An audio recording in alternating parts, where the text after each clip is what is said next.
দুর্নীতি, দুঃশাসন, স্বৈরাচার, ফ্যাসিবাদের কবলে পড়ে শুধু রাজনীতি, অর্থনীতি নয়, বরং আমাদের ধর্মীয়, খুব সম্ভবত মাননীয় বিরোধী দলীয় নেতা ওনার বক্তব্যে বিষয়টি উপস্থাপন করেছেন, ওনার সাথে একসাথে আমিও উপস্থাপন করতে চাই। আমাদের ধর্মীয়, সামাজিক, সংস্কৃতি এবং পারিবারিক মূল্যবোধের মনে হয় অবক্ষয় ঘটেছে কিছু। মানে স্পিকার, আমাদের এই মূল্যবোধকে ফিরিয়ে আনতে হবে, যে কোনো ভাবেই হোক না কেন। পারিবারিক যে মূল্যবোধ, সেটিকেও আমাদের ফিরিয়ে আনা অত্যন্ত জরুরি। মাননীয়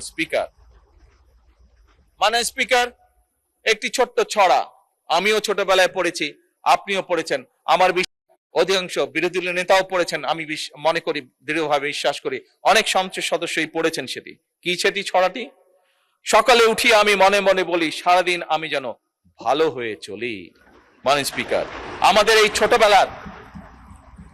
এই ছোটবেলার যে ছড়া বা কবিতা, যেই মূল্যবোধ, সেই মূল্যবোধ আমাদেরকে, এই সংসদকে যে কোনো মূল্যে ফিরিয়ে আনতে হবে। মাননীয় স্পিকার, যদি আমরা এই দেশকে গঠন করতে চাই, তাহলে অবশ্যই এই সকল মূল্যবোধ আমাদেরকে ফিরিয়ে আনতে হবে। এক্ষেত্রে মাননীয় স্পিকার, আমি প্রতিটি পরিবার যার যার দায়িত্ব পালন করবে বলে দৃঢ়ভাবে বিশ্বাস করি, এবং এই দায়িত্বটা যাতে প্রত্যেকটি পরিবার পালন করতে পারে, যাতে করে। মাননীয়, আপনার মাধ্যমে মাননীয় সকল সংসদ সদস্যকে আমি অনুরোধ করব, এই ব্যাপারে যদি আপনারা যার যার এলাকায় মানবিক দায়িত্ব গ্রহণ করেন, তাহলে আমরা আমাদের কাঙ্ক্ষিত বাংলাদেশকে ফিরিয়ে আনতে পারবো।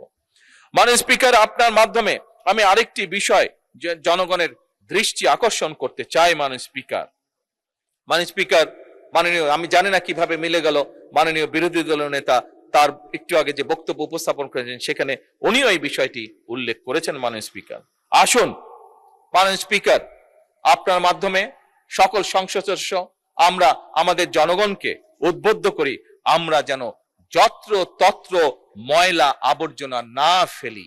এটি আমরা যদি প্রত্যেকে, বাংলাদেশের 300 এলাকায় 300 জন সংসদ সদস্য, এবং আমার বোনেরাও যে 50 জন আমাদের এখানে নারী সংসদ সদস্য আছেন, সেই বোনেরাও যদি স্ব এলাকায় আমরা দায়িত্ব গ্রহণ করি, তাহলে অবশ্যই আমরা এই অবস্থার পরিবর্তন ঘটাতে পারবো।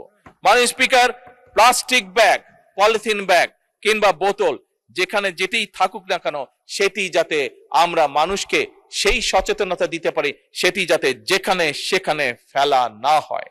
মাননীয় স্পিকার, ছোট্ট এই বিষয়গুলো সংসদে বলার কারণ হলো, বিষয়গুলি ছোট হলেও বিষয়গুলি আমাদের জনজীবনে এর প্রভাব অপরিসীম, বর্তমান এবং ভবিষ্যতের জন্য। মাননীয় স্পিকার, আমরা চাই, নিশ্চয়ই আমরা চাই, প্রত্যেকটি মানুষ আমরা চাই, প্রত্যেকটি সংসদ সদস্য আমরা চাই একটি পরিচ্ছন্ন এবং স্বাস্থ্যকর বাংলাদেশ গড়ে তুলতে। মাননীয় স্পিকার।